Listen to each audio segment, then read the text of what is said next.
आपकी वो सास बहू वाली तो चुनाव हार गई। वो सास बहू वाली तो हार गई हैं आपकी।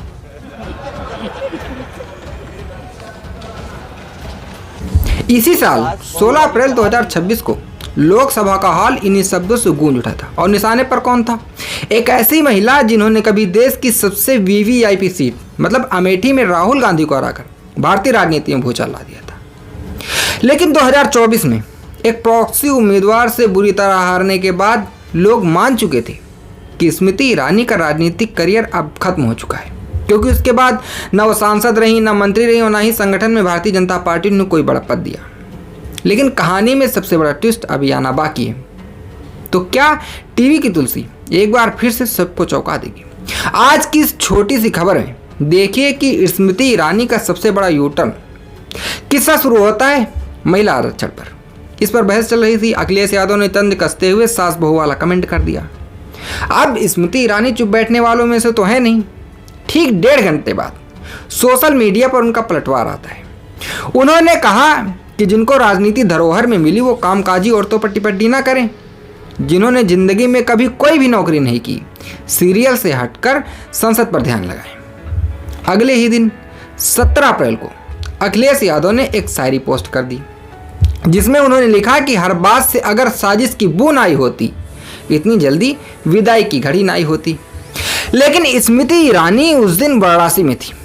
उन्होंने सीधे चलन दे डाला अखिलेश यादव को और कहा कि अगर इतना दम रखते हो तो पैतृक सीट छोड़कर गोरखपुर से चुनाव लड़कर दिखाएं। देखिए, बहुत आसान है पैतृक सीट से चुनाव लड़ना। मुझ जैसी औरत ने जो कामकाजी है, किसी और के गढ़ में जाकर परचम गाड़ा है और कांग्रेस के राष्ट्रीय अध्यक्ष को हराया।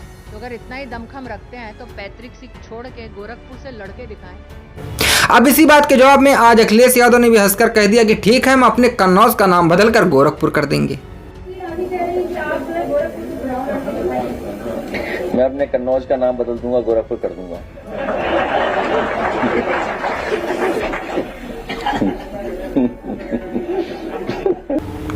यानी सियासी दुश्मनी अपने चरम पर है।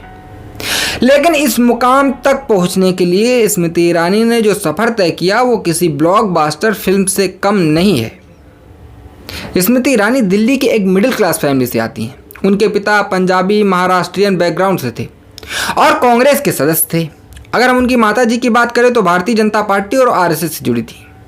इसी बहुसांस्कृतिक माहौल ने उनकी पंजाबी, मराठी और बांग्ला भाषा पर जो पकड़ थी वो मजबूत कर दी। साल 2000 में क्योंकि सास भी कभी बहू थी, इस शो ने उन्हें स्मृति से तुलसी बना दिया था और 2 साल बाद 2002 आते आते वो देश के हर घर का हिस्सा बन चुकी थी। अब इसी लोकप्रियता के साथ साथ 2003 में उन्होंने भारतीय जनता पार्टी को ज्वाइन कर लिया था।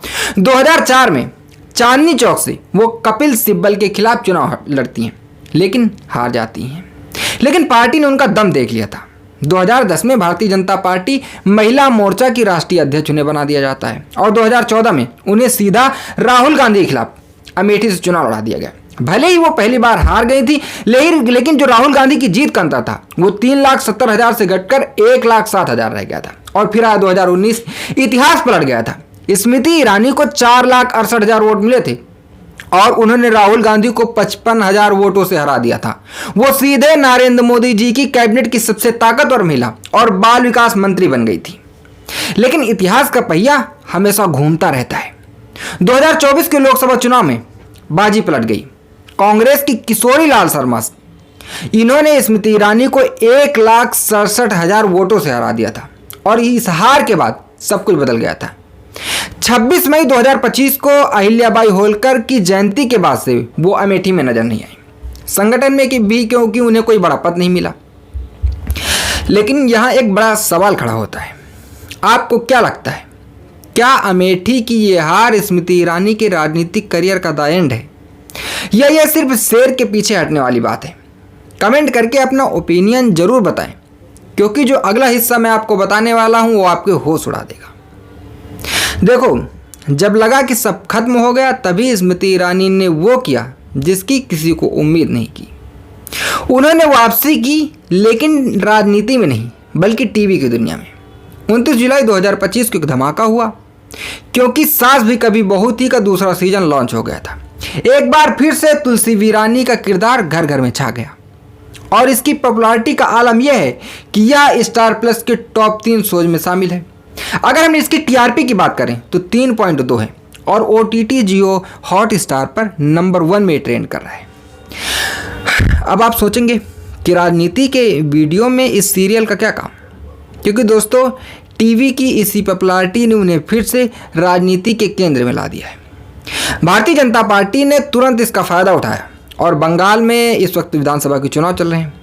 बंगाल विधानसभा चुनाव में उन्हें स्टार प्रचारक बना दिया। बांग्ला भाषा पर तो उनकी पकड़ मजबूत है ही, इसीलिए वो जनता से सीधे जुड़ रही हैं। स्टेज पर स्मृति और स्क्रीन पर तुलसी, ये कॉम्बो बंगाल में जमकर हिट हो रहा है।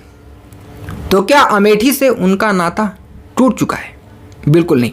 सीनियर जर्नलिस्ट बिंदेश्वरी मिश्रा बताते हैं कि अमेठी की जनता अब स्मृति ईरानी को याद कर रही है।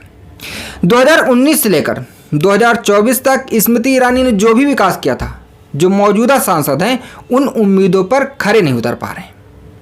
अमेठी में बीजेपी के जिला उपाध्यक्ष नवीन कुमार सिंह भी इस बात पर मुहर लगाते हैं कि स्मृति दीदी की टीम आज भी वहां काम कर रही है और वो आगे भी करेगी और स्मृति ईरानी चुनाव भी यहीं से लड़ेंगी। अखिलेश यादव का सास बहू वाला कमेंट शायद एक राजनीतिक तंज था, लेकिन इसने साबित कर दिया कि स्मृति ईरानी फिर से फोकस में आ चुकी हैं। वो हार मानकर घर बैठने वाली नेता नहीं है। अगर तुलसी टीवी पर शानदार वापसी कर सकती है तो क्या स्मृति ईरानी अमेठी और सांसद में वापस कर पाएंगी? ये तो वक्त ही बताएगा।